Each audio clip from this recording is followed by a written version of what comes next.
Okay. Good morning, everyone. Hope you had a good weekend. Just letting you know, I just started grading the tests this morning, so I plan to have those done this afternoon. If you have any concerns about the course you're grading the class, today's the last day to drop the class, so that's why I'm going to try and rush to get the test graded. You'll need to either, if you know you want to drop, you're going to have to do that yourself. If at a bare minimum, email me and say, hey, I want to drop the class. And that way we have it, on record. And then we can always go back and do that. I'm not saying you need to drop the class. I'm just in case. All right. All right. So today we're just going to pick up. We have a lot to do. The whole reason we did a take-home test, so we'd have more time so we can get further in the course. So we are going to continue integral comparison test today. Maybe we'll get through with it. We'll see. All right. So last class, we actually were working through the notes for 8.3. We got into this thing called the integral test. And I had given you or shown you the set of steps on how to use the test. And we had started doing an example. So we're going to work through this example completely now, and then we'll move on. So the problem we were working on is trying to figure out whether or not this series here converges or diverges. So we ran the Nth Term Test on it, did L'Hopital's rule, basically told us nothing. We realized it's not a geometric series, it's not a harmonic series, it's not a collapsing series. So the only other thing we have at this point is the integral test. So now we're going to go and start to set the integral test up. All right, so I'm going to let you know I'm doing the integral test.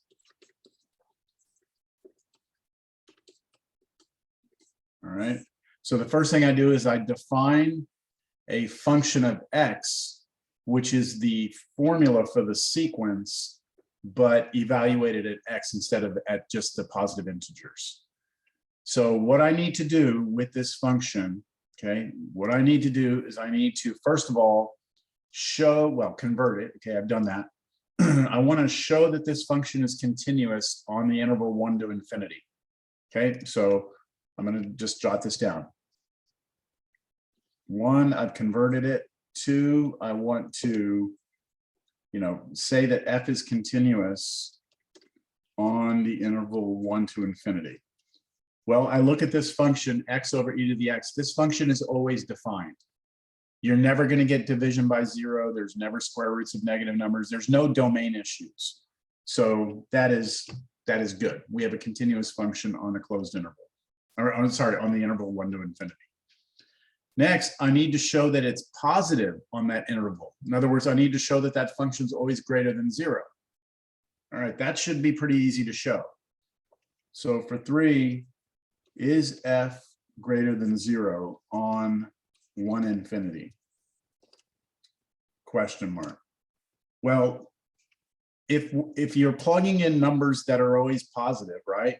Your numerator is always going to be positive, right? That's always positive.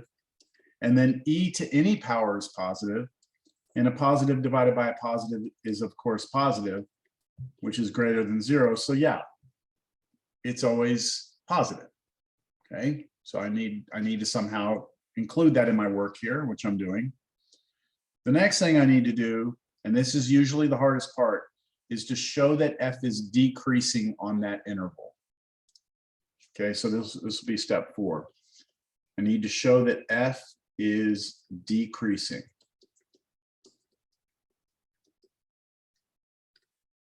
on 1 infinity. So to show that it's decreasing, what I'm going to do is go back to Cal 1, and I'm going to show that the derivative is negative, all right? Or I'm going to ask myself, is the derivative always negative? Because remember, negative derivative means your graph's going down. Positive means it's going up. So I'm going to take the derivative of this function. And to do that, I'm going to use the quotient rule to take the derivative. So it's a derivative of the top times the bottom minus the derivative of the bottom, which is itself, times the top all over the bottom squared. Now, if I clean that up, that's just e to the x minus x e to the x all over e to the x squared. I need to somehow convince myself that this is always a negative number. So I'm going to do one more thing. I'm going to factor out an e to the x out of the top. That leaves me with 1 minus x. And then over e to the x squared.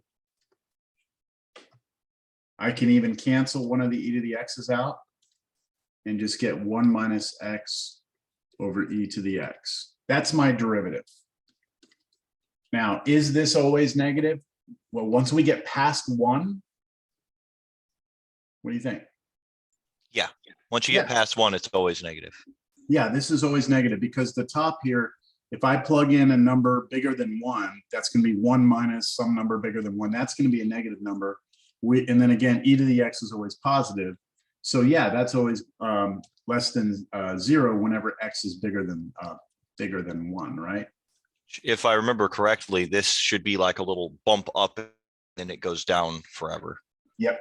Which is. Yep. That's what it looks like. So we got it, right? We've got the conditions we need, I believe, right? We've shown it's decreasing. All right, now that we've done all that, now we need to evaluate this improper integral. We need to go integral from 1 to infinity of f of x dx. So now step 5, I'm going to do the integral from 1 to infinity of x over e to the x dx. Now, I think I told you all last time, but it's been a long time. You've got to at least express steps 1 through 4, especially step 4. You have to convince me that it's decreasing. If you go straight to this integral without doing all this, you're gonna get points taken off. All right, you have to show that. All right, so let's do this integral. What I'm going to do this integral is I'm going to bring the e to the x up as e to the negative x, and then I'm going to do integration by parts. So I'm going to work completely right now. I'm going to work on the indefinite integral. I'm not going to use my limits of integration. I'm going to do my integration by parts. So I'm going to let u be x, dv will be e to the negative x dx, du will be dx, and v is the antiderivative of e to the negative x, which is negative e to the negative x because of chain rule. You have to have a -1 out front. And so by integration by parts, it should be ultraviolet, which would be negative x e to the negative x, minus the integral of voodoo, which is the diagonal, negative e to the negative x dx. I know I'm working through this fast, but this was so long ago, you know, we're just going to kind of blow through it quickly here. This is negative x e to the negative x plus the integral, I brought that negative out, of e to the negative x dx. And the antiderivative of that is negative e to the negative x again, plus a constant. And before I go plug it in over here and do my, improper integral, I'm going to do a couple more things. I'm going to factor out a negative e. You know what? I'll leave. Do I want the negative? I'll bring the negative. Negative e to the negative x out. I'm factoring it out of this. And that leaves me with an x plus 1 there, plus c. And I'll do one more thing. And I'm doing this only because I realize I'm going to be taking a limit in a minute. I'm going to drop that e to the negative x back down. So that's my antiderivative. So now I go back to this improper integral. I change the limit of integration, the infinity up there. I'm going to change it to a t, and I'm going to let t go to infinity.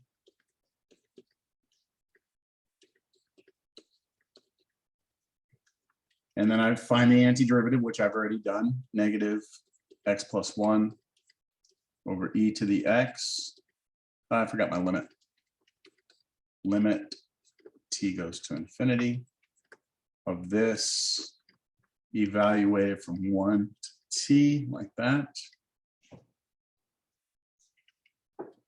Now I replace all my x's with t. So I get negative t plus 1 over e to the t. It's what I get when I plug in t, and then minus, now I plug in 1 for x. I should get negative 2 over e to the first power.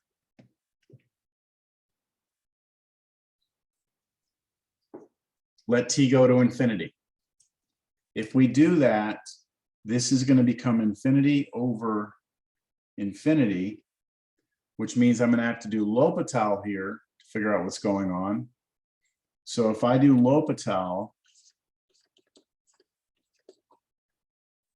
then what would happen would be the top would go to just -1, and the bottom would go to e to the t. I just took the derivative of the top and bottom of this. Minus -2 over e to the first power. And now what happens is if I let t go to infinity, I get -1 over infinity. That now goes to 0. And then I'll get plus 2 over e. I did minus minus is plus. So that is a number, right? 2 over e is a number. Which means that this integral converges. Right? That integral converges.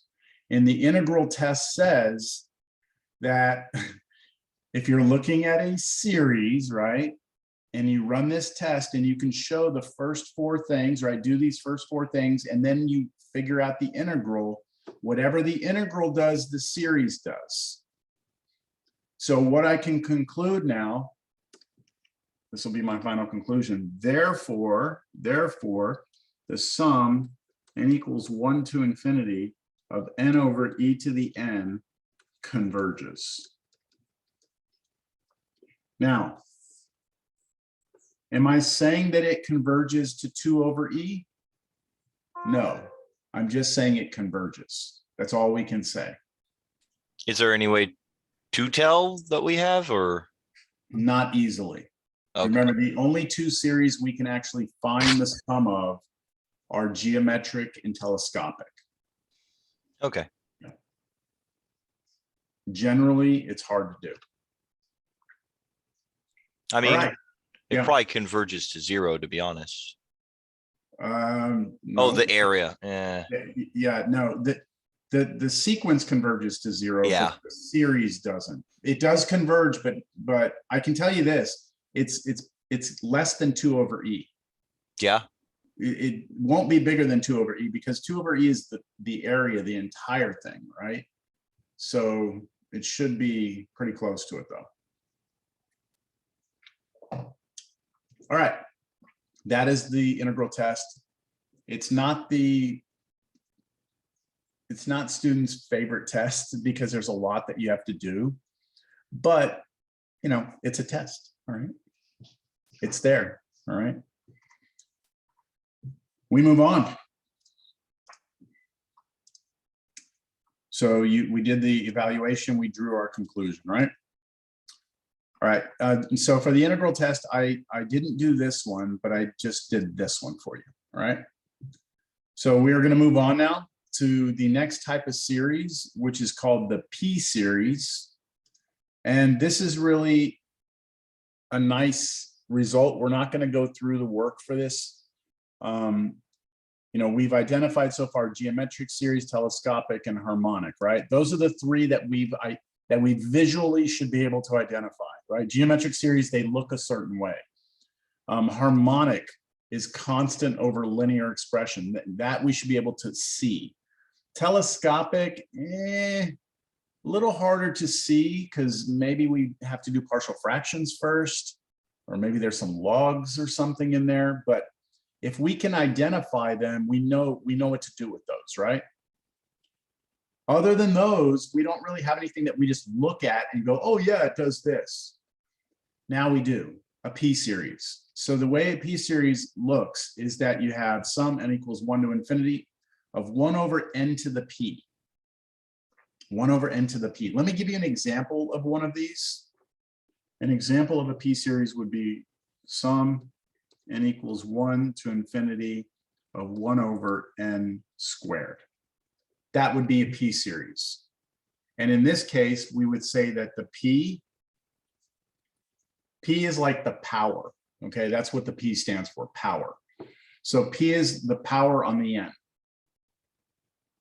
Do not confuse that with this.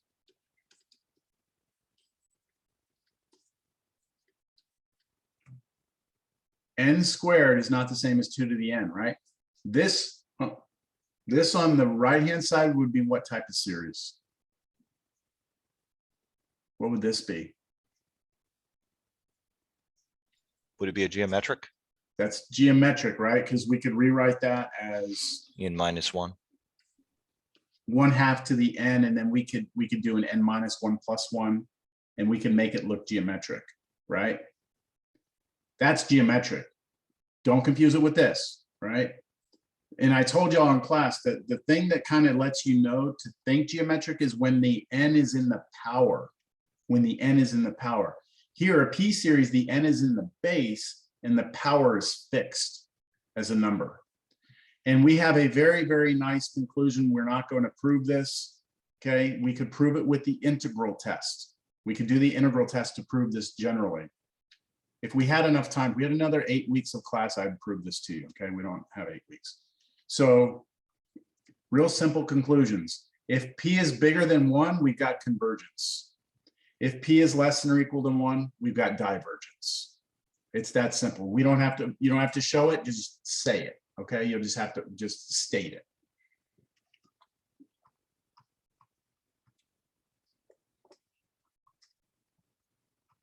All right, that's it for P series, all right? P is greater than 1, we've got convergence. If it's less than or equal to 1, we've got divergence. All right, I'll show you one. I'll show you just 2 examples next to one another. So this series,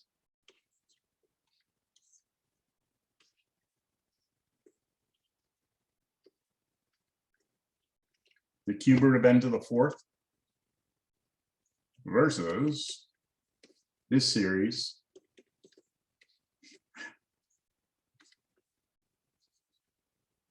the 4th root of n cubed. These are both P series. In this first case, this is the same as n raised to the 4/3. This is the same as n raised to the 3/4. See the difference between these, right? So this number, this P is bigger than 1, right? So this series should converge. I don't know what it converges to, but I know it converges. And this series, the P here, right? P here is 4/3 bigger than 1. Here P is 3/4 less than 1. So this diverges. Okay. That's the idea. Can y'all take that on faith without me going through the integral test and proving it to you? Is that all right? Oh yeah, makes Okay. sense. All right, so now the next test, okay? So the P series is not a test. The P series is, oh, look, I've got a P series. I know what it does. Okay, so that's not really, I guess you could say it's a test, but it's really more of a visual identification. This next one is a true test. It's like the integral test. You use it when you feel like you need to, all right? So I'd be looking at it like this. I get a series. The first thing I'm always going to do when I look at a series is maybe the nth term test, just to make sure it's not divergent. So I do a quick limit of the sequence. If it comes out to be something other than 0, I'm done. If it comes out to be 0, nothing, I don't know anything. I have to move on. Check to see if, is it geometric? Is it harmonic? Is it telescopic? Right? Is it a P series? Right? This is now in my list of things to check. And then if it's not, then I have the integral test and now this other test called the comparison test. Now look, the comparison test, it confuses students. And I mean, I understand it is confusing. This is all confusing, but let me try and explain the comparison test the best I can, all right? So let's say that we have some series, all right? Some series over here.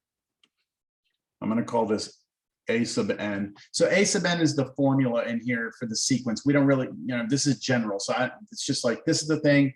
we're asking, what does this do, right? So we don't know anything about this series. We want to know if it converges or diverges, right? And then we're looking at the a sub n. We're looking at this. We're like, oh, it's not geometric. It's not harmonic.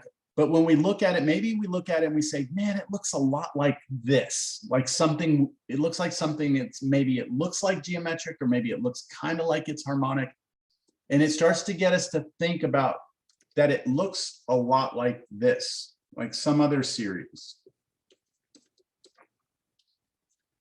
So this other series is this series we're thinking of in our minds. It's not this series, but it's something that's somehow connected to this one. And the thing is, we know about this one. All right, we know about this one. The one we're thinking about, the one in our mind, we know about this. We know if it converges or diverges. All right. So we've got this series in red that we're trying to figure out what it does. And when we look at it, it's like, oh, that kind of reminds me of this other series in blue that I actually know what it does. All right. So what we're going to do is we're going to compare them, and think about it this way. There's two scenarios here. What if this thing converges? All right. Let's say this thing converges. That would mean that this sum, n equals 1 to infinity, b sub n, equals some number, right? That means it converges to something. When we add up all these guys, they are going to a number. The other thing would be that this diverges, which would mean this sum, let's say, goes to, let's say, infinity. All right. Those are kind of like the two scenarios that we could have here. Y'all with me?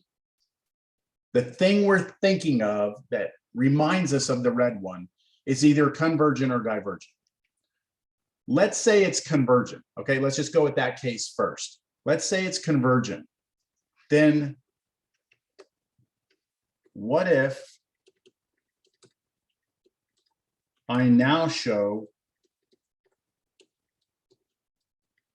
that a sub n is always less than or equal to b sub n? What could you conclude? So what I'm saying is this: when I take this series, right, in yellow here, and I add up all these b sub n's, right? If I take all those b sub n's and add them all up forever, I get a number. But then I show you that all of these a sub n's are smaller than all of those b sub n's. Then what can you tell me about adding up all the a sub n's? It'll be a smaller number. It'll be smaller. So it should also be convergent. Does that make sense? If the sum of all the b sub n's, which are bigger than the a sub n's, goes to a number, then the sum of all the a sub n's should not diverge. It should go to some number as well. Does that make sense? Okay. Now, on the other hand, what if the series that I'm thinking of diverges, right? Now, what if I show you, what if I now show you that the a sub n's are always bigger than or equal to the b sub n's? Then what could you conclude? That it would also diverge. Divergence, right? You all understand that? If all the b sub n's add up to be infinite, and all the a sub n's are bigger than the b sub n's, well, then it's got to add up to be infinite as well. That's the way the convergence test works. What about the inverted situations? What if you find that it's always larger and the other one's converging? Then the test fails. Okay, those are just fail states. That's fail states, yes. So Gotcha. let me, and I'll illustrate that with an example. Oh man, where's my thing? I always say I need to have this ready to go, and I forget to get it. I'm gonna go get the sheet, our series test sheet real quick. Oh man.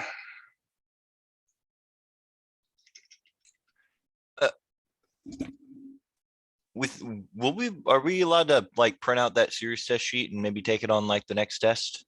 Yes, It's Okay, part of the formulas that you can have. You're welcome. I had to memorize them. I had to have them known when I took my test. ouch. Yeah.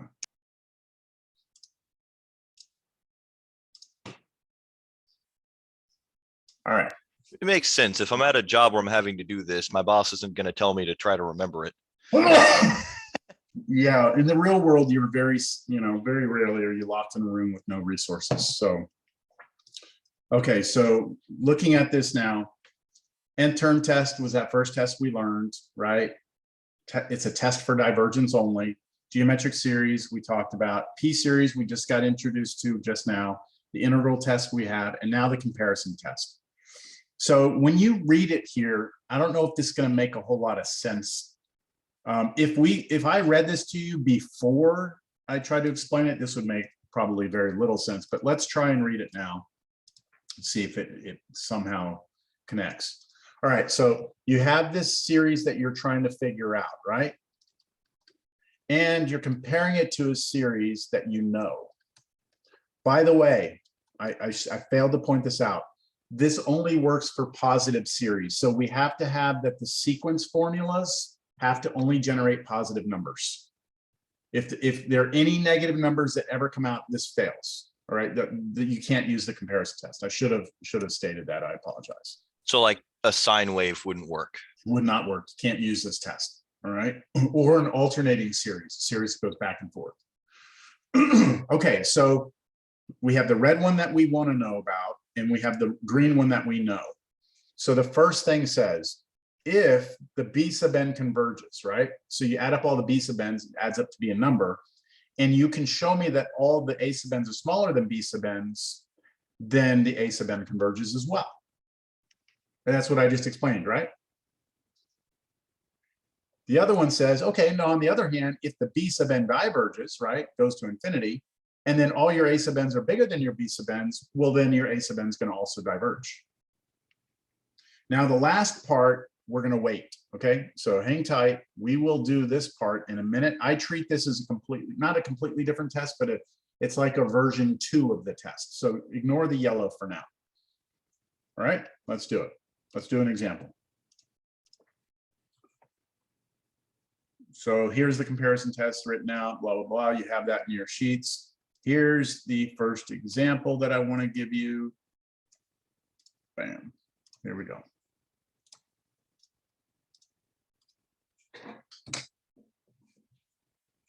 Look at it for a minute. I've got to restart a program here.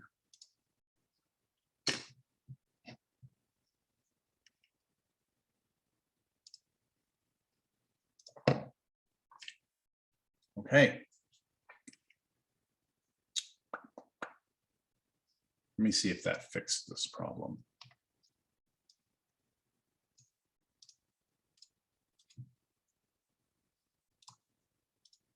Nope, didn't. That's so weird. Okay. I don't know why it's putting that dotted line now. The software had an update. Now it's putting the dotted line when I copy and paste. All right, so we want to know what this is doing, right? Let's try and move fast here. Nth term test. Just take the limit of this thing. Let n go to infinity. Goes to 0, right? Tells you nothing. All right, you got to move on. Is it geometric? Well, I see a power up here, right? I see a power up there. That's what geometrics look like. If it was just 1/3 to the n, that would be geometric. But it's not, right? I've got that plus n there. So it's not geometric. Kind of looks geometric, not really. It's not harmonic, right? Harmonic is constant over linear. I don't have a linear on the bottom. What else? Telescopic. I don't think it's telescopic because we'd have to do partial fractions and the bottom's not a polynomial, so I can't do any factoring. Probably not. P series. You have n to the 1 here, don't you? N to the 1. That would, if it was just n to the 1, that'd be 1/n. That would be a P series, and that would be P is 1. That would be Divergent. divergent, right? I had to go look at my notes. Yeah. You could also look at that 1/n as being harmonic.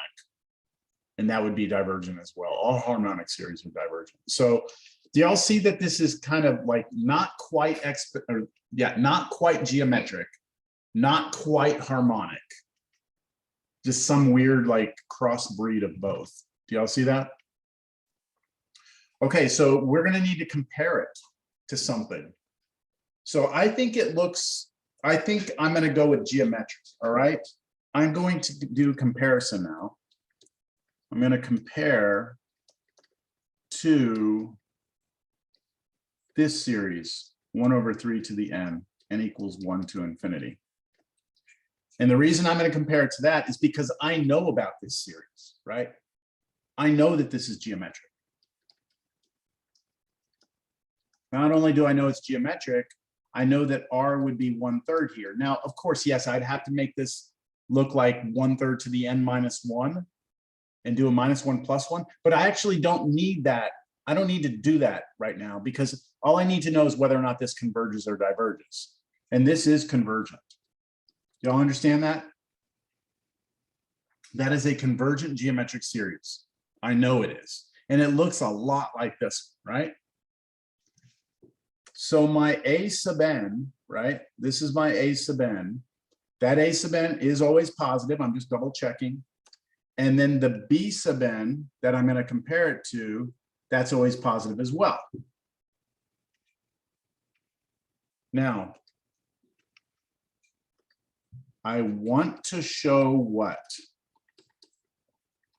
I've already told you I don't like writing want to show. I do WTS. I just want to do it one more time. What do I want to show?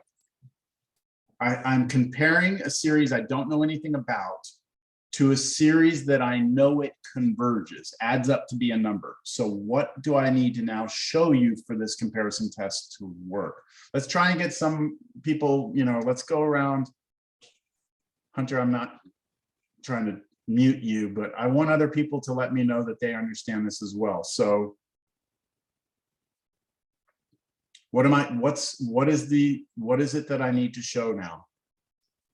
That the original function is either the same or greater or less than.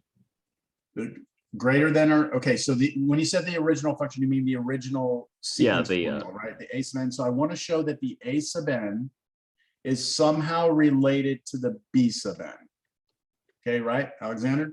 Yeah, that's correct. Okay. So what is the relationship that I need to show? Think about it. Think about it, Alexander. You know that these Alexander, do these add up to be a number? Yeah, it converges to a number. So you want to show that a sub n is less than it. Less than or equal to. Since these add up to a number, I need to make sure that these guys are just smaller than these, right? Because if these are smaller than these, then they should add up to be a number as well. If you try and show these are bigger than those, then you don't know if it's convergent or divergent. It could go to infinity. So I want to show that this is smaller than or equal to that, right? That's what I want to show. Now I have to show it. So I'm going to write down the formula for a sub n. Less than or equal to the formula for b sub n. And look, everyone, this is a question mark. You're trying to establish, is this true or not? You're not writing it down like, yes, this is true. You have to actually now convince me it is. So convince me. How about we cross multiply? I told you I don't like that phrase, but I'm going to use it still. So I cross multiply like that, right? And now I can just subtract 3 to the n on both sides. And I get 0 is less than or equal to n. Is that true? Yeah, because n starts at 1, right? N goes 1, blah, blah, blah, blah, blah. So this is true. I think I'm convinced. Right? So since that inequality is true, my conclusion is now, therefore, the original series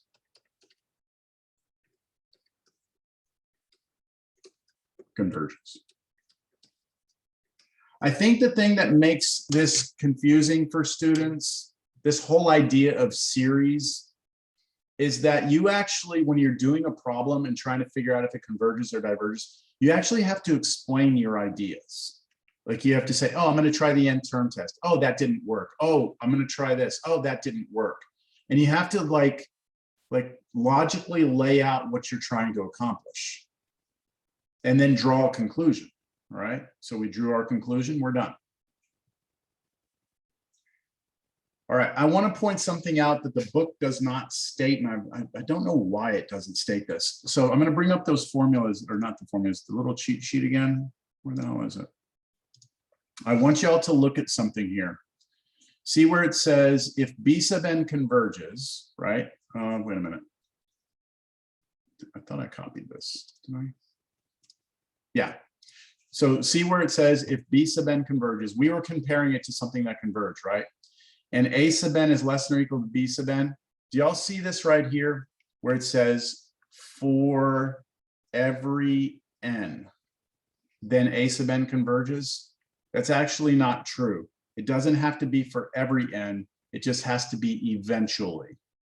So what I mean is this. You know how on the problem we just did, we got n is greater than 0? If this said n is greater than or equal to 5, it would still be true, because even though n is not initially greater than 5, it will eventually be greater than 5. Okay, so if you want to, you can change that in your on your formula sheet. This every, you can just cancel out the 4 and just say eventually. All right, eventually. All right, eventually. You don't even need that. Just put A sub n is less than B sub n eventually. And that actually works for the next one as well, eventually. All right. So we don't need it to always hold that inequality. We just say that like as n gets bigger, the inequality will hold at some point, and then from that point on. All right, next example. What I did there, okay, look at my notes here.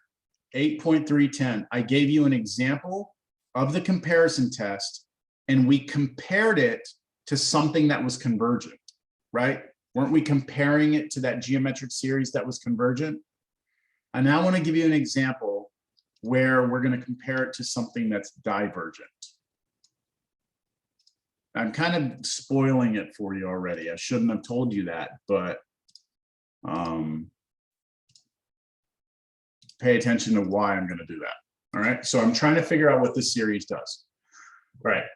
Nth term test. Take the limit. Let n go to infinity. We get infinity over infinity. We do L'Hopital's rule a few times. That will go to 0, which tells us nothing.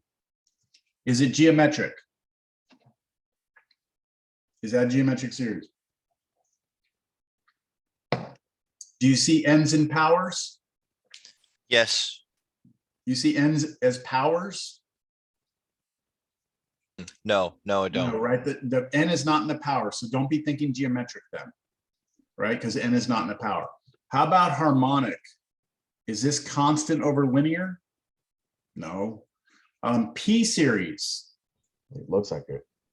Yeah, on the bottom it kind of does, right? But then the top is n cubed. A P series had to look like this, 1 over n to the P. So we needed a constant on top. So this is not quite P series, but you're starting to see like there are pieces of this that kind of look like P series, kind of maybe looks. So I want you to think right now about if n is huge, okay? Think about n being a huge, huge number, right? Does this -1 right here really have that much of an impact on things? No, right? Like when n is really big, that -1 really is insignificant. I mean, it's there, it does participate, but it's insignificant for big values of n. So if we were to kind of ignore that, then that looks a lot like just n cubed over n to the 4th, right? Which would just turn into 1 over n. So I'm thinking, hey, this probably behaves a lot like 1 over n. That's what I'm thinking. So I'd like to compare it to that then. I'm going to compare it. I'm going to compare it to the series n equals 1 to infinity of 1 over n. And this is harmonic. which I know this diverges. If you don't want to, if you wanted to, you could also say that that's a P series with P being 1, which diverges. Doesn't matter how you say it. All right, so I want to compare it. So let me see about the comparison. I'm going to check real quick. This is my A sub n, right? It's always positive, right? If I start plugging in values, oh, by the way, look at where n starts. I should point out. Look at on the series where they start n at. Do you see they can't start it at 1? Because if you plug 1 in, you'll get division by 0. So they started at 2. Big deal. So as long as I let n be 2 or bigger, this should be positive number. So that's good. The B sub n that I'm looking at to compare it to, well, that's always positive. So I can use the test. All right, somebody else in the class, tell me what I want to show. What do I want to show? We've heard from Alexander, we've heard from Hunter. So what am I going to try and show here? You want to show that A sub n is greater than or equal to B sub n. Yep, eventually, right? Eventually. Eventually this happens. So I don't, you know, like when I think about it, I don't think about it in the sense of like, I just go read the formula. I think about what's happening. Like these guys are adding up and becoming infinite. So if I can show that these guys are bigger than those guys, then this is going to become infinite as well. Whatever makes sense to you. All right. So here we go. I need to show this. I want to show this. I have to show this. I don't know if I'll be able to show this. Let's see. I need to show that n cubed over n to the 4th minus 1 is bigger than or equal to 1 over n, right? That eventually happens. So cross multiply. I hate that. Cross multiply. Why do you hate that again? Or what's the proper term for it then? What's the issue? What do we have? Just you're basically clearing fractions, I guess. So cross multiplying, what you're technically doing is you're multiplying both sides by n to the 4th minus 1, n to the 4th minus 1, and then you're multiplying both sides by n and n. So what happens is that the n to the 4th minus 1's cancel, and then the n's cancel here, and then it's just this times this and this times this, which is really just what that cross multiply is doing, right? But technically cross multiplication is not a mathematical like operation. It's not an operation. It's a cute way of doing canceling of fractions. The butterfly technique is the cute one. Yeah, butterfly technique. Yeah. But everyone learns it so far back in their life that I'm not going to have you unlearn it, just if it makes sense. I just see students do cross multiplication on things they can't do it on, and it's, you know. All right, so what do I do now? What can I do now? Subtract in Insert values. yeah. All right. Yeah, just cancel out, just subtract the n to the 4th on both sides. And you get 0 is bigger than or equal to -1. That's true, always true. So I showed what I wanted to show, right? I showed this inequality is true.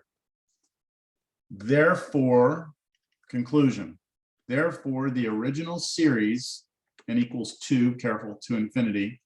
I should have put a 2 on this one, everyone. Sorry, I should have put a 2 here. Put a 2 there because the first one starts at 2. This one needs to start at 2 as well. I now concluded that this series will do whatever the other one did, right? Like this one diverged, and so does this one. All right. So now I've given you 2 examples. First one, we looked at it, we said, hey, this looks pretty geometric. We compared it to a convergent geometric.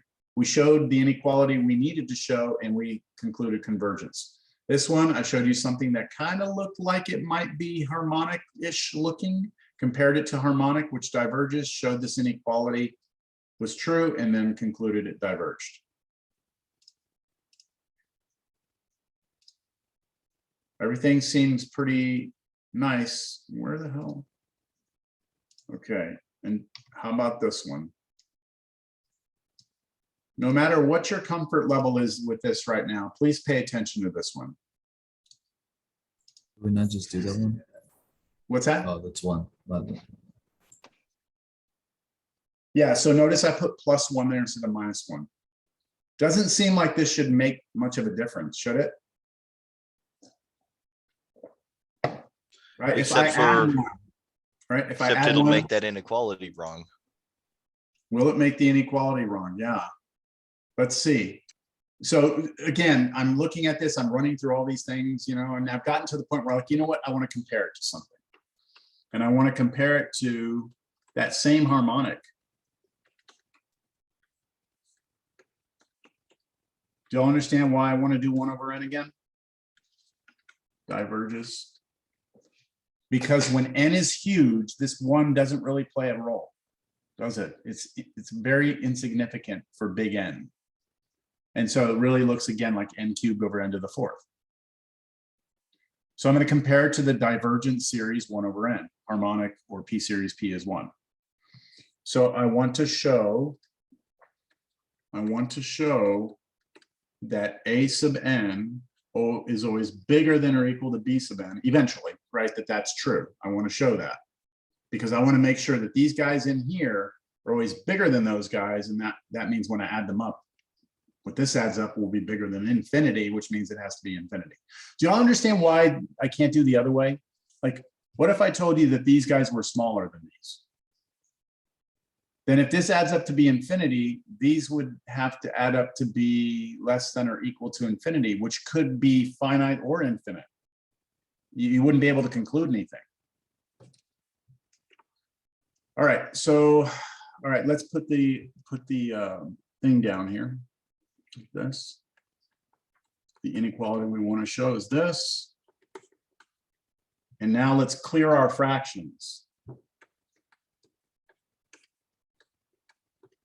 Right, that's the clearing of the fractions. And now let's subtract n to the 4th. And do y'all see we have a problem? 0 is not bigger than 1. Not today, not tomorrow. Right? So this would mean, okay, this would mean that the test fails. Do not make the mistake of saying, oh, okay, since this isn't true and this one diverges, then this one converges. That's not how the test works. You need, if you compare it to something divergent, then the only way you can draw a conclusion is if you can show what you need to show. If you can't show this, then it's like the Nth term test failing. It's like the Nth term test where you get 0, you don't know anything. Same with this. Okay, Oh. subtle little change, just +1 instead of -1, and now this doesn't work anymore. Question is, would there be a way to find this one right here then? Oh yeah, we're gonna do it right now. Okay, good. Okay, so what I want us to do is I want us to think about why this one didn't work and the one before did, right? And it has to do with this cross multiplying part, right? The clearing of the fractions. In the last one, we had a -1 here, didn't we? And so this side right here had a -1. So when we subtracted n to the 4th on both sides, right? We had 0 bigger than -1. Here we have 0 bigger than 1. It doesn't work, right? So what could I do to tweak this? What could I do? What could I do? How about this? Just bear with me for a second. Would this have changed anything? What if this would have been a 2n to the 4th? Would that have changed anything? If I brought that n to the 4th over now, subtracted it on both sides, what would have happened? So if I would have had this, right? I would have had 2n to the 4th bigger than or equal to n to the 4th plus 1. And then I subtract n to the 4th, subtract n to the 4th. I would get n to the 4th, n to the 4th bigger than or equal to 1. Is that true eventually? Oh yeah. That would have worked, right? That would, if I would have had a 2 there. Well, I could have had a 2 there because all I would have had to have done, how could I have gotten that 2? Remember, it comes from this cross multiply. I could have just put a 2 here, right? if I would have put a 2 right there on the bottom of that n, then when I multiply here to here, it'd be 2n to the 4th. Y'all follow what I'm doing here? I'm like reverse engineering what I need in order to make this inequality work. So I needed basically that to be a 2n right there. Is this still divergent though? It is, right? That's Yeah, harmonic. it should be. It's constant over linear, right? So that's still harmonic. I have a question about the reverse engineering. If you go back too far, like, is there something that's like illegal to do in math? Because going too back, that seems like it works, but is there something that's like too far that makes it too different? I'm not sure if reverse engineering was a good phrase or description of what I'm doing. I'm looking at the result of what I got. I'm noticing that the problem is coming from the fact this wasn't a -1 and that the end of the fourths went away. And it would be really nice if I could make the end of the fourths not go away. The only way I can do that is by impacting the left side. And the only reason I can impact the left side is because the left side comes from this multiplication right here. And I can only really mess with the 2n. So I don't know. Going back too far, I'm not quite sure what you mean by going back too far. I mostly just mean like with the compared function, is there like something, is there too much to mess with it? Or can it just be like any Absolutely. function? If you mess with this too much, it may not be divergent anymore, right? Like if you screw this up too much, or if you start tweaking this, right? And you make the inequality work, but then you've made something up here that's convergent. So like, what if I would have done this? What if I did 1 over n squared? Would that have helped? Would that have helped? I need to look at that. I don't want this to get too cluttery. Here's our original, right? Here's our original. I think this might address your question. So the first thing I compared it to was 1 over n, and that didn't work, right? I could try, all right, 1 over n squared, right? What would the inequality, would this inequality work if I had 1 over n squared? Would it be n cubed over n to the 4th plus 1 greater than or equal to 1 over n squared? Would that work now? Cross multiply.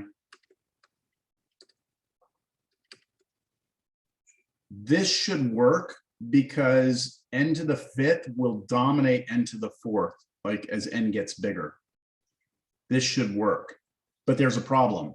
1 over n squared is no longer harmonic. It's a p series with p being 2. So this is now convergent, which means you have to check it with the inequality flipped, which means it wouldn't work. I think, Alexander, that's what I'm getting at. It's like, you can go back and tweak your original, like the thing you're trying to compare it to, you can tweak it as much as you want. You just need to make sure that you know what it does. As long as it stays divergent, or as If it long as it stays- stays convergent. Just, you don't want to switch them. That's right, because if you tweak it too much and you change the convergence or divergence, then the inequality flips, which defeats the whole purpose of you trying to tweak it to begin with. So I think the thing that's going to work here, well, I know the thing that's going to work is for us to compare it to this now, 1 over 2 to the n, or sorry, 1 over 2n, because this is harmonic, right? It's divergent because all harmonics are divergent. And so what we're going to try and show is that n cubed over n to the 4th plus 1 is always bigger than or equal to 1 over 2n. Such a slight little minor change. But now when we do this, it's 2n to the 4th bigger than or equal to n to the 4th plus 1. And we've been through this already. It's n to the 4th is bigger than or equal to 1, which is true always, which means now I can conclude, therefore, that diverges, all right?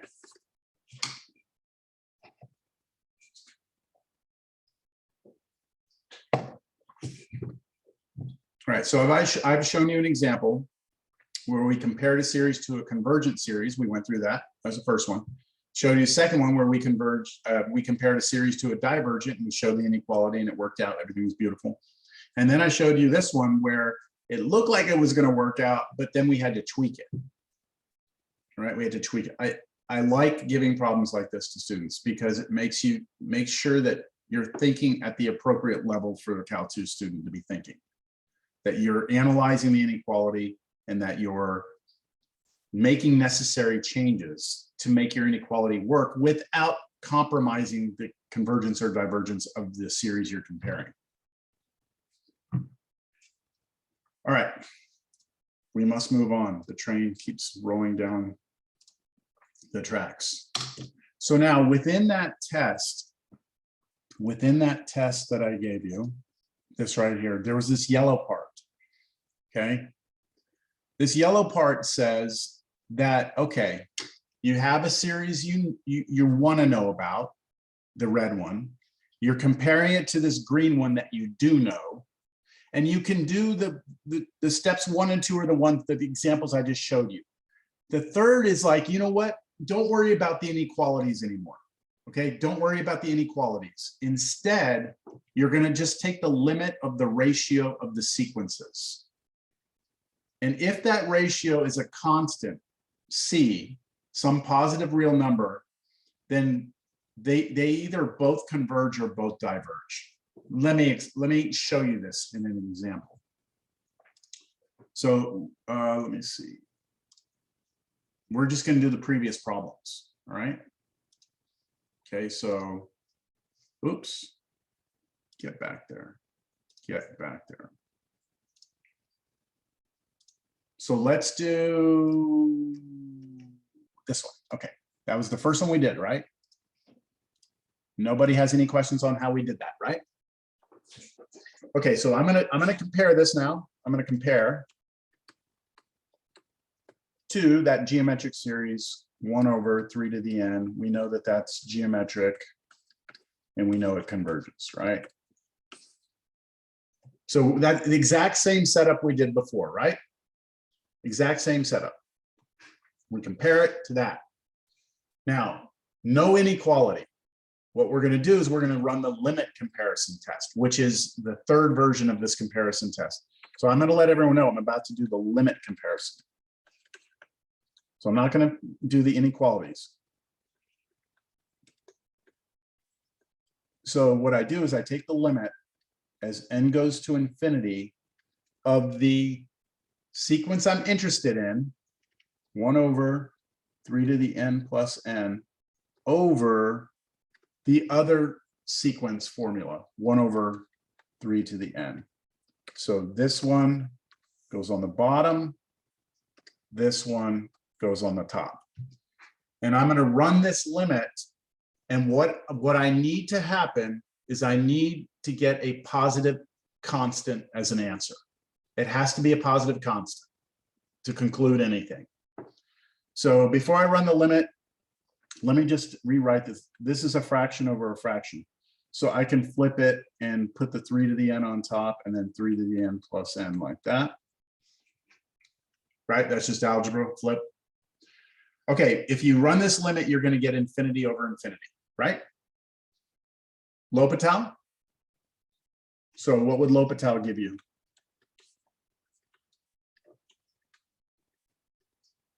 What's the derivative of the top? Okay, so we run into a problem. You can't take the derivative of 3 to the n unless you're looking at this as functions of x. Functions of x, but we are beyond that point. I'm not going to convert these to functions of x and then come back to n.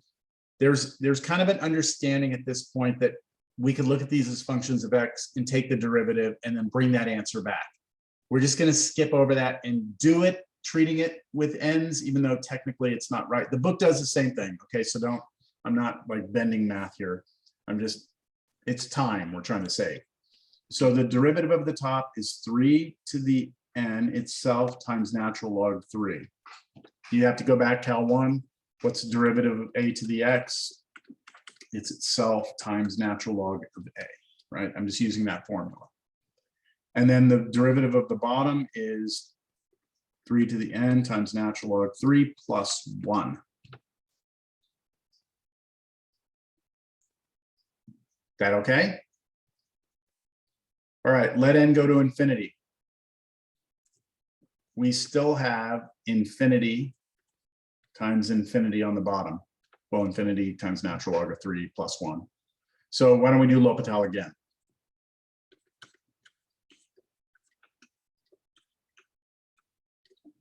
All right. When I take derivative of 3 to the n, I'm going to get another 3 to the n natural log of 3. But I already had a natural log of 3 there that came for the ride, right? The natural log of 3 was a constant, so I just kind of brought it with me. And I took the derivative of 3 to the n again. And on the bottom, same exact thing. I get 3 to the n times natural log 3, but then I had a natural log 3, but the derivative of 1 goes to 0 and it goes away. And isn't this 1? Is this a positive constant?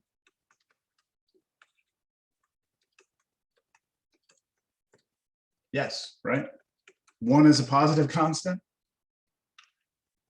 So what does this test say?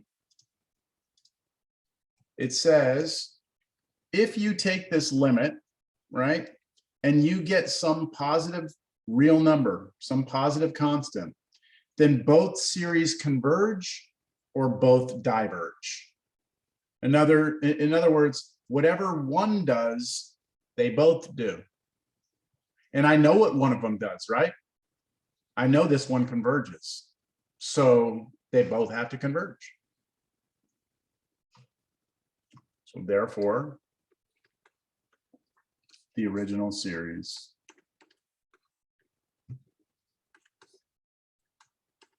converges. How do y'all feel about this? Sir, I'm a little confused. So on the last step, when you did L'Hopital's rule, so it's the derivative of the top times the derivative of the bottom, right? Or Over the derivative of the bottom. over the derivative, yeah. So there's a product rule, 3n times natural log 3. Isn't that, wouldn't you do product rule then? So natural log of 3 is a constant, right? Yeah. So I'm ignoring it. It's going to come for the ride. Just like if I were to ask you to gotcha. take derivative of like 4 sine x, it would just be 4 cosine x. Okay. The natural log 3, I just brought it with me. Yeah. Yeah. No, I'm glad you asked. I mean, that's same with this on the bottom. I brought it with me. Yeah. And then the part in yellow is the derivative of the 3 to the n. Mhm. Okay, I see it now. Yeah. No, good, good. I was like, oh, I got him. He missed a step, but Yeah, no, product. If that would have been natural log of n, then yes, we would have had to have done a product rule. Okay, so look, you've seen these both now. What do y'all think? Do you like this limit comparison, or do you like the other way we did it on that one? It seems like it would be up to the situation as to which would be better. Yeah, I Because mean, I could definitely argue see both times ways. where that comparison would just be easier, but also sometimes I feel like that limit might also be easier. How about this one? This one was pretty easy when we did it, right? Yeah. Like in terms of the inequality, worked out real nice. We didn't have to tweak anything. So we would do a compare. Let's compare again. Let's compare to that same one. 1 over n. This is divergent, right? It's harmonic.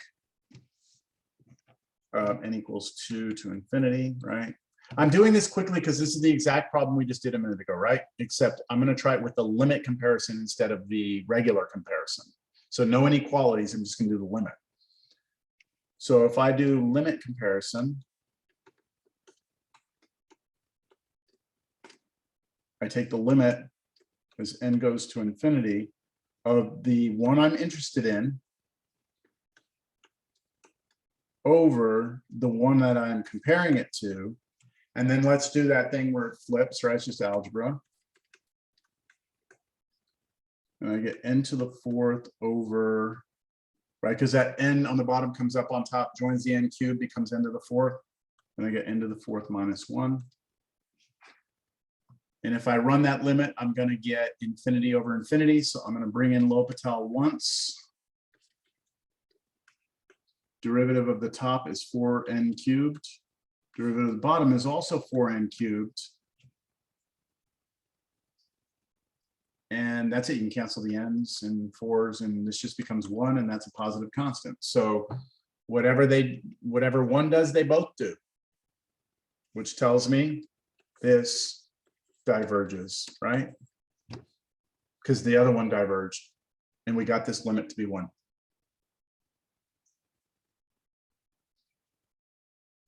Okay, cool. So far, so good. How about this one? This was the one where we had to tweak it, right? This is one where we had to tweak it and like, oh, let's go back and change that to 1/2n instead. If we do this, right, compare to this divergent one, run our limit comparison,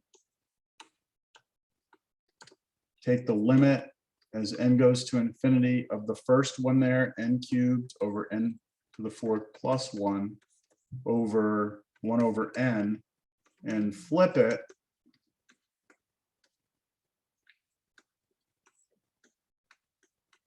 We get infinity over infinity.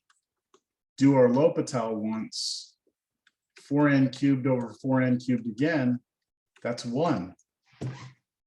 We're done. It's positive constant. Don't have to tweak anything. Don't have to see the 1/2n thing. Don't have to make the inequality work for us. This diverges. We're done. I would argue that that limit comparison was the better way to go on that one, wouldn't you? How are Oh you yeah, gonna, definitely. how are you gonna know that, you know? Just gotta eyeball it, I Practice. guess. Yeah, practice, recognition of things. Yeah, it's weird. So a lot of times students will just be like, hey, you know what? I'm just going to do the limit comparison. Forget the inequality. I'm just going to do this. Okay, so I wanted to make sure I had an example where you wouldn't want to do that. All right, so, or where it wouldn't work. All right, so look at this one.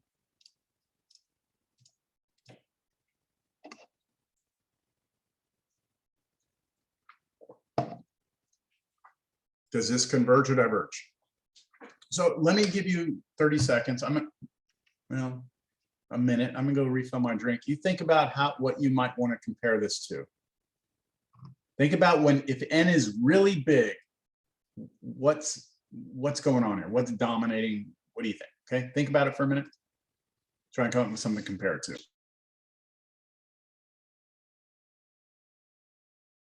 I'm saying 1/n, right? Because we put like 300,000 on the bottom, the natural log of 300,000. The bottom is bigger, so. Yeah, that natural log it's like one of those super shallow curves. Yeah, like it curves real hard. It just comes like almost a straight line to the right. That's going to infinity though. It doesn't like it's not asymptotic. Yeah, no, Yeah. it is go to infinity, but it's so much slower than in squared, which shoots up. It's this kind of angle between them. Yeah. So 1/n. Probably Yeah. 1/n. It was also what was written on the piece of paper on the other page, but I didn't read it that fast. Yeah. No, I I swear, didn't even read notice it. that. I'm just an athlete. I read it. Got them quick eyes, my dude. I like stopped the camera and I like took screenshots of everything. I obviously did not do that. No, I didn't do that. Use your Sharingan.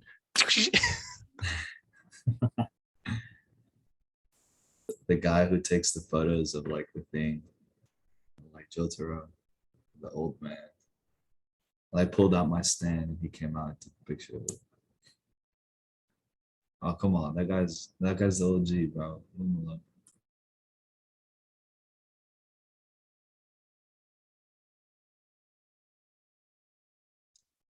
Any progress? We're thinking 1/n. Goes Our 1/n. comparison. Mhm. Okay, we can try that. 1/n. What does that series do? It approaches 0. I don't remember. That's harmonic, so it should just diverge, right? Yeah. Okay, I want to just clarify, okay?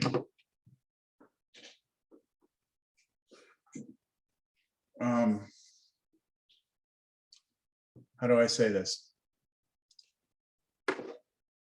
I'm just going to say, what you said, Hunter, because I want to make sure it's not confusing, because this is the biggest thing that students confuse, all right? You said it's going to 0 and then it diverges. I understand. I know that Hunter understands it. The sequence is going to 0, which tells us nothing. But because this is a harmonic series, it diverges. Okay. Just want to make sure everyone's clear on that. I mean, I think y'all are, but I've been doing this for a long time. and that still is something that the hurdle that people can't get over, is that just, this goes to 0. So what? That doesn't mean anything, right? Doesn't mean anything at all. In terms of a series, it doesn't mean anything. Okay, so you want to compare it to this? All right, so you want to try the limit comparison? You want to try that? It's been pretty good last few problems. Let's go limit comparison. See, I don't have to worry about an inequality at all. There's no inequalities, just run the limit. So I take the limit is n goes to infinity. I take natural log n over n squared, and I put it over 1 over n, like that. And what I'm hoping for is a positive constant to come out. So limit n goes to infinity.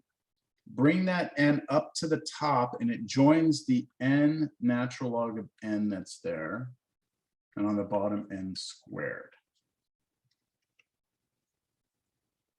Yes? That's not a good.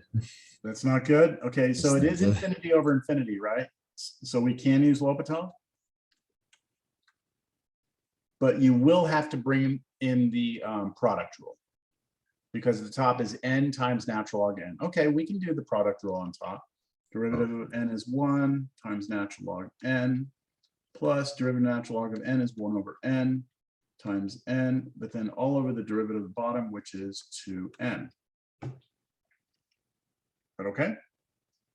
Why don't you cancel out the n squared with the n on top? Oh, I should have done that. Shit, I should have done that. I'm sorry, I didn't see it. I didn't see it. Did y'all see what I'm saying? That or not? What an athlete. There we go, Alex. See There you. we go. Yeah. 10 points. Okay. 10 Yes, points that's to the find. right way to do it. And then you'd be done on the next step. But I'll come back and finish mine. Mine should still work. Okay. But it's just, I'm going to be down a longer road. Let's go to this one. L'Hopital here. Thank you, Alex. Alexander, what do you like?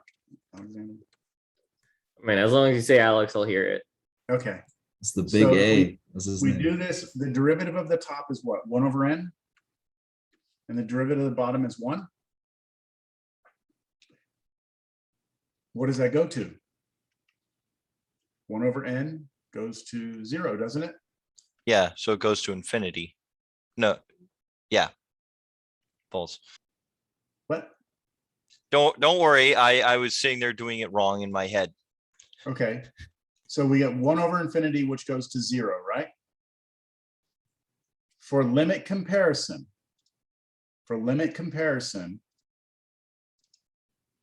look at this. What do you need? If you take the limit and you get c, where c is some positive real number, is 0 a positive real number? No. 0 is not a positive real number. 0 is a real number, but it's not positive. Therefore, this fails. All right. It does not mean this converges, okay? It does not mean this converges. It just means that this failed. So maybe we need a different thing to compare it to. Maybe we do 1 over n squared. What do you want? P series, maybe. Okay, yeah, which one? Oh, so give me a second. Let me pull up the notes. I mean, it might be worth it maybe to try just 1 over n squared. Right? 1 over n squared. Maybe that natural log really doesn't participate as much as we want it to. So maybe we're comparing it to this 1 over n squared.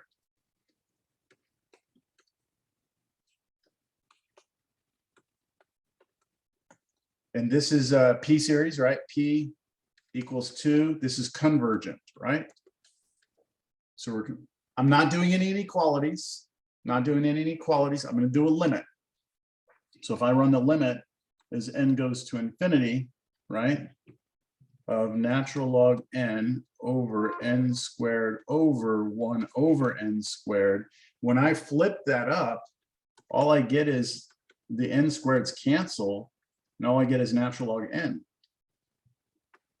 What happens when n goes to infinity here? What does natural log do as you go out to the right forever? Goes to infinity. It goes to infinity, grows and grows and grows, right? So Which this is becomes not a infinite. positive real number either. It's not a fixed positive real number. Infinity is an idea. right? It's not a concept, it's growing without bound. It has to be a fixed positive real number. So it can't be 0 and it can't be infinity. It's got to be something in between. All right. So this fails again. And the point is, we could go on and on and on and on and on to the break of dawn, but the limit comparison is not going to work. Okay. It's not going to work. I just don't want you to get married to the limit comparison test. Okay. And be like, that's, oh, I love the limit comparison test. That's the only one I'm going to use because it doesn't always work. So how would we do this one then, right? I don't know. Could we do the other way, the normal comparison? You could do an inequality. Yeah, inequality. Yeah, we could try an inequality. You want to try it? Let's stick with this one. Let's try an inequality. This one converges. So if we're going to do an inequality, we would have to show what? What would we want to show if we were trying to do the inequality method? These guys here would have to be how compared to these? Smaller? Smaller, exactly. These would have to be smaller than those. So I'd want to show that natural log n over n squared is smaller than or equal to 1 over n squared. But if you cross multiply or clear, let's clear fractions. You get that. Just get rid of n squared on both sides. Is that true? Is natural log of n less than 1? Look at the graph of natural log of n. As n gets bigger, it just grows and grows. It approaches infinity, so no. Eventually, That's no. not true. That's not true. There's What a does that tiny tell you? window where it's true statement. Yeah, there is a point where it is true. Natural log of 1 is 0, but then after you get past, like, I don't know, you'd have to go a little bit out, but eventually, like, n gets too big and it becomes infinite. So what does that tell us? It does not tell us this diverges, right? It just tells us that this failed, right? So maybe we should have used 1 over n instead. But if we use 1 over n, now it's harmonic and it diverges, right? Which means the inequality flips. Should we try it? Are you seeing the inherent issues we're having? Okay, I guess we're invested in this one, aren't we? We're invested. We're gonna continue with it then. All right, so let's figure try this bugger out. What's that? It said we're gonna figure this bugger out. I don't think we're gonna figure it out today. No. Yeah, we need another test. We need a more powerful one. We need the almighty one, but you'll get that later. Okay, so for this, Is there just let's a try it. be-all, end-all test? No, it also doesn't always work, but it's super powerful. It's plug it into Wolfram Alpha.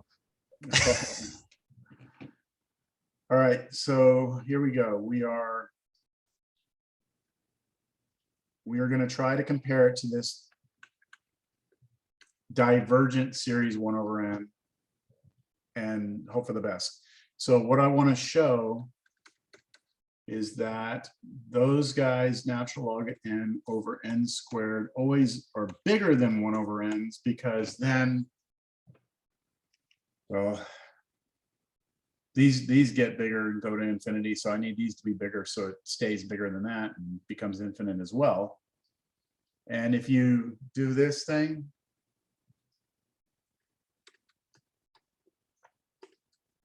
and divide both sides by n, you get natural log n is bigger than or equal to n. And I think you can convince yourself pretty easily that this isn't true. One way to convince yourself that this isn't true is to just do e. If you do e, natural log n greater than or equal to e to the n, the left side becomes n, the other side is e to the n. So do you think that n is bigger than e to the n?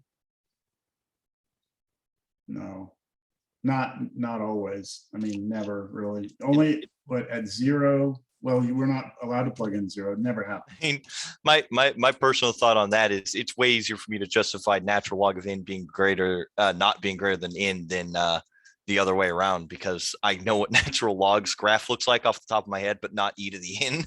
Yeah, so like 'Cause natural log Yeah. looks like this, right? Natural log n, and then n itself would be the diagonal. So this right here is not true. Natural log of n is not bigger than n. So this is What- not true. What's So e this to the n real fails. fast? What's that? What's e to the n? E to the n. Isn't that exponential the function. inverse, right? Yeah, it's the inverse. So it's just the exponential function. Looks like this. Yeah.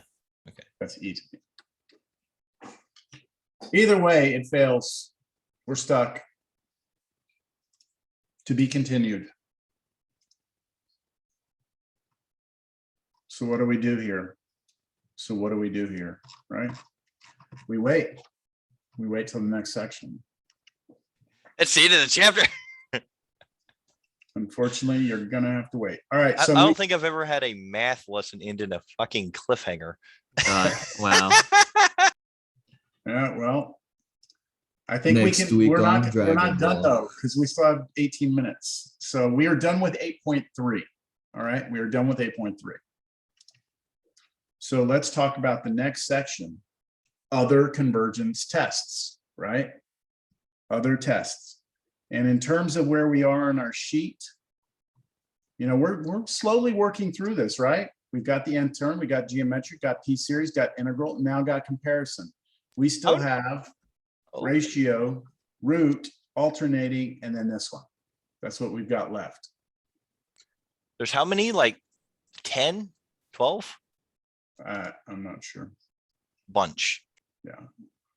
Up to this point, all of the all of the series that we've been dealing with have had positive terms. Okay. We have carefully avoided any series where you get negatives in there at all. So we need to first define and understand what an alternating series is. We should know this already because we know what an, alternating series, yes. We already know what an alternating sequence is. And I've only graded a few tests, the exam threes, but on one of the series that was geometric, a lot of you, or the people that I graded, did not pick up that it was alternating, that it was actually, R was a negative number.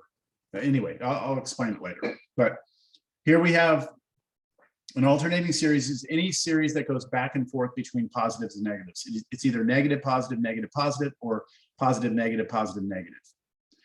So when you look at it, when you look at an alternating series, this right here is the sequence formula, right? And we can always split it apart to be -1 to the n times some positive sequence. So this is always bigger than 0. Or you could have -1 to the n minus 1, and then this part right here would be the positive part of the sequence that you're creating.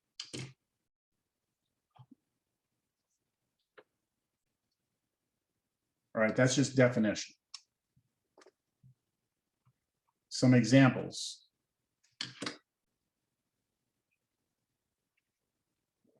The first example here. Why am I missing a 1 here? I'm missing a 1. That's a typo.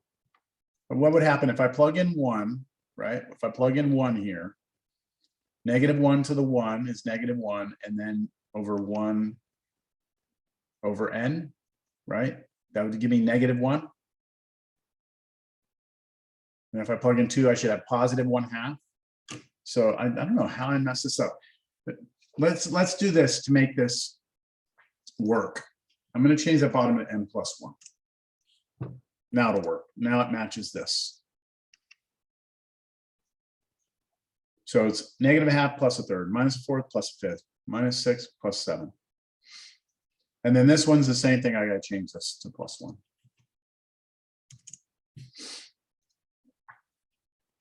So when you look at both of these alternating series, they're very similar, right? The 1 over n plus 1 is the b sub n in the formula. It's the part that's always positive. And it's the -1 to the n or -1 to the n minus 1 that creates the alternating of the signs. So how do we figure out if an alternating series converges or diverges?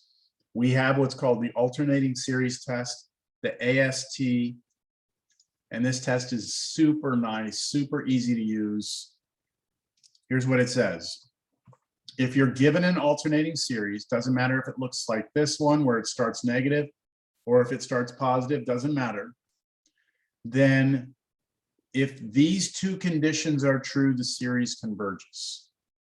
So first thing you have to show in order to determine if an alternating series converges is that the sequence of positive numbers is decreasing. And then the second thing you do is you check to see if the limit of the sequence is 0. And if it's 0, along with the decreasing, then you have convergence. Let me just do an example because reading it is,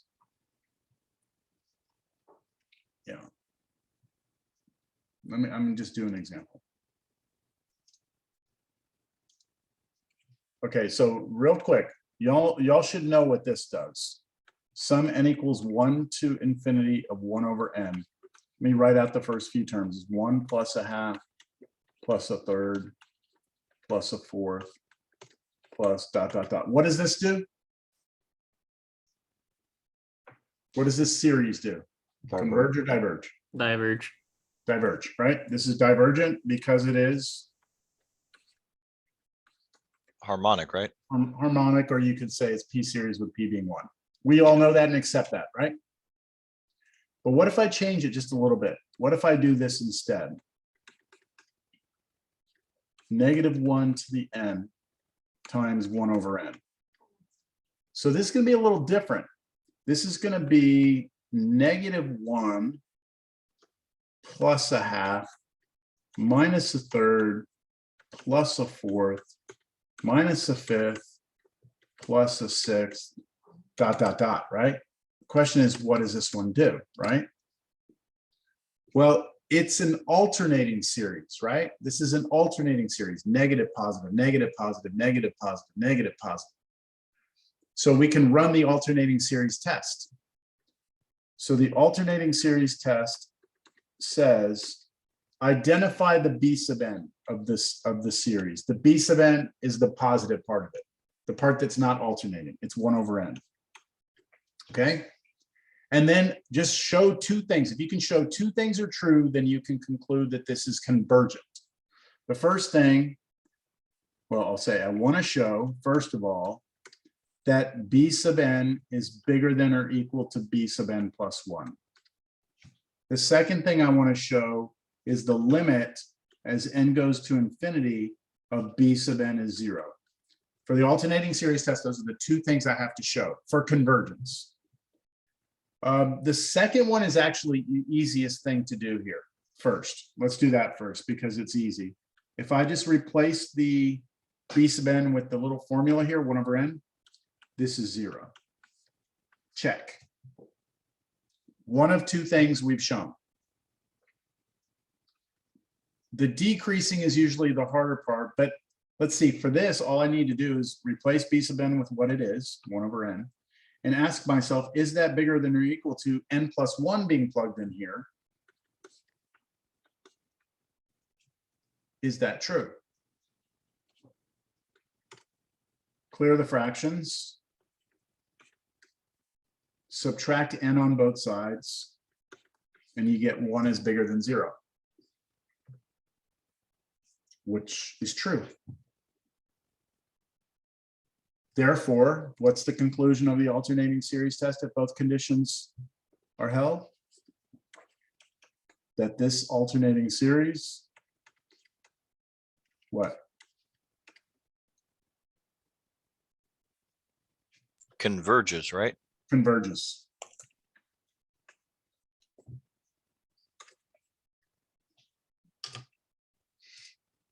I'll bring up the test. I'll put that all back up there in a second. So the alternating series test says this. Hey, if you've got this now, this formula sheet that I'm using, they use A sub n instead of B sub n, the part that they split off, but the book uses B sub n. So I'm in my notes, I did B sub n. So it converges if you've got decreasing sequence and the limit of the sequence goes to 0. So as long as you have those two things, it's convergent. Now, what if, go ahead. Just as a guess real quick, this would converge to 0, right? Because it's going up and down, closer to 0. What's converging to 0? The series. No. Okay. No, but this is, Lewis, this is what we have to all make sure we understand. What you're talking about is what the sequence is doing, right? I agree that the sequence is going to 0. You've got these numbers are, they're changing signs, but it's half, 1/3, 1/4, 1/5. Yes, they're getting smaller and smaller, but what about what they're adding up to be? The series is not going to 0. The series is converging to a number, but I don't know what number it's converging to. I just know it's converging. I don't know why I knew that, but even though like we're so fixated on like, oh, I know. sorry. That's why I keep saying it, because no matter how much I say it, it still continues to be a confusing thing for students to sort out in their minds. The difference between what's happening to the sequence versus what's happening to the series, and just when we say what. This is a weird problem, because what this is saying, if I do 1 + a half + a third + a fourth, if I do that forever, that becomes unbounded and blows up, becomes infinite. But if I just like subtract every other one, right? So minus them, plus them, minus them, plus them, minus them, plus, that one won't blow up, that one will remain finite. To be honest, it's probably approaching something like a half. Just kind of looking at it, I feel like that's going to be going, it's at 1 and it goes to a half, and then it goes up and and sitting there fluctuating right by 1/2 forever. Well, one thing we could Like, I don't know. We could probably do this on Desmos, because man, technology is pretty awesome nowadays. So let's do this on Desmos. Watch.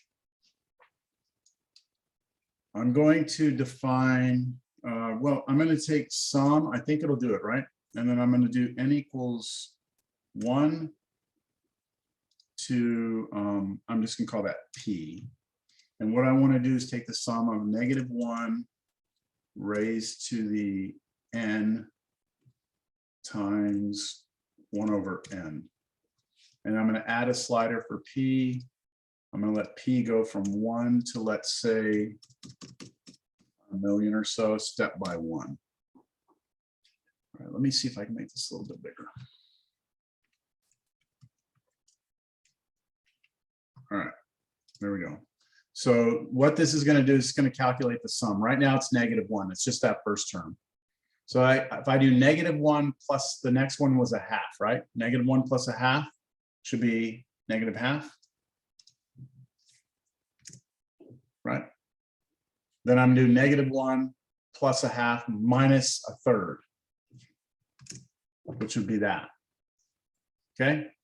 Now I'm gonna do all that, but now I'm gonna go crazy with this. Let's see where this goes.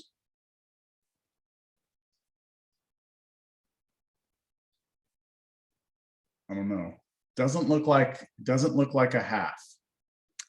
Yeah, it's in the area though.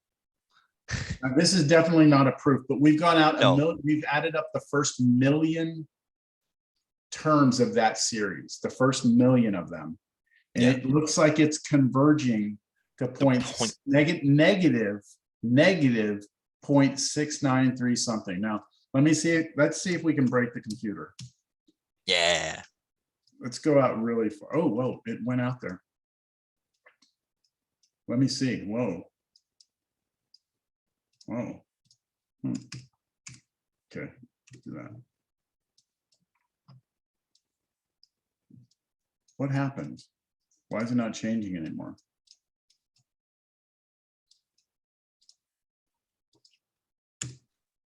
I think it broke. Here, let me call this B equals. Okay, and then call this B. No? Yeah, I think I did break it. Do you see that? It's not letting me do anything to this now. I think a part of it disappeared, like of the when you were setting it up, part of the inequality disappeared on the bottom, like on part 2. Oh, did it? Oh, yes, no, it's not, that's right, it's not me. I mean, it's not the computer, it's me. I needed to go out here. I typed it in the wrong one. Well, I don't know. I think it is broken. Either way, it looks to me as if it's not, it's converging to something that I would have never thought it converged to. Just what we know is that it converges. Okay. That's what we know.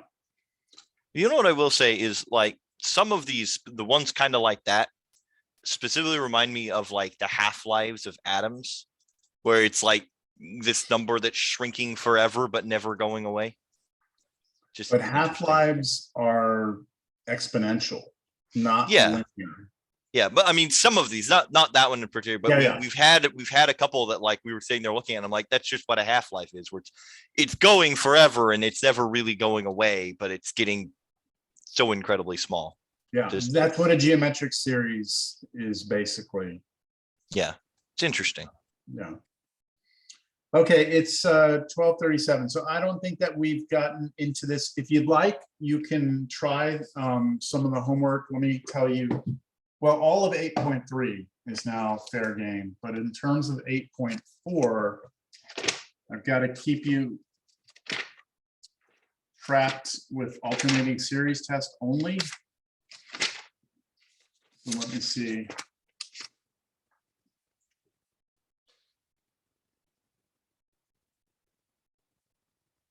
I would say for 8.4,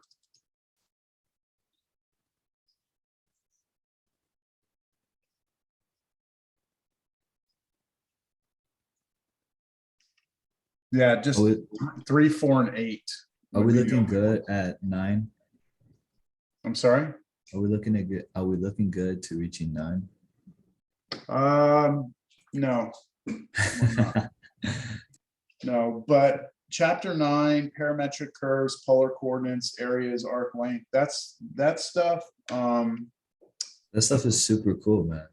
It is cool. I so- think it's easy to absorb. Like students who have never seen polar and parametric, when they're introduced to it, they're like, okay, all right, yeah, all right. It's not like this where it's like we're trying to understand how these tests work, and it's a lot easier to understand. So if we don't get to it, what I'll do is at the end of the semester, I'll be like, hey, here are the videos I have on chapter 9 stuff, go watch it on your own time. And that way, when you run into it again down the road somewhere, you're like, oh yeah, I've seen this. It's not that bad. Even in Cal 3, like we do parametric and polar. And it's usually something I just review real fast. Like, if you haven't seen this, here's what it is. And it takes, not much time from the class.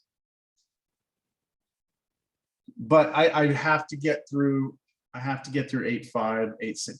8.5, 8.6, and 8.7 are just massively complicated, dense sections. And we only have 5 classes. Yeah, We're gonna do our best. 5 more We're gonna do our best. classes. That's Yeah. crazy. yeah, we're gonna do our best. Power series takes 2 days. Is that not including today? 5 is not including today. That's right. So we only got 2 more weeks. Yes. Well, no. Yeah. After this week, we have 2 weeks and then finals. Are we just gonna get a bunch of like series and tests for the final exam, or like what is something to expect on the final exam? Is it like the other ones we've been taking, or is it like overarching, like every single thing we've done before is gonna be on it? Will it be comprehensive or just this last chunk? The final exam is basically like a chapter 8 test. That's usually what the final looks like. It's a chapter 8 test, because there's so much material in chapter 8 that, like, in terms of like chapter 8 material, like in your brain, like what you need to put into your brain for chapter 8, we're like at like 30%, 35%. of the information that you need to be able to kind of like get and understand. I'm just glad that that's all it's going to be, because I was worried that it was going to be all of this stuff and then also, hey, try to remember something from an earlier chapter. I don't know, Well, that there- seems like there will cruel be- and unreasonable punishment right there. There will be something on the test that comes from another chapter, but it's required by the department that I put it on the test. So Professor, that's not my choice. I have a question for, I know this was a pretty difficult class, but for other high classes, like university classes, will we be expected to like have a final that has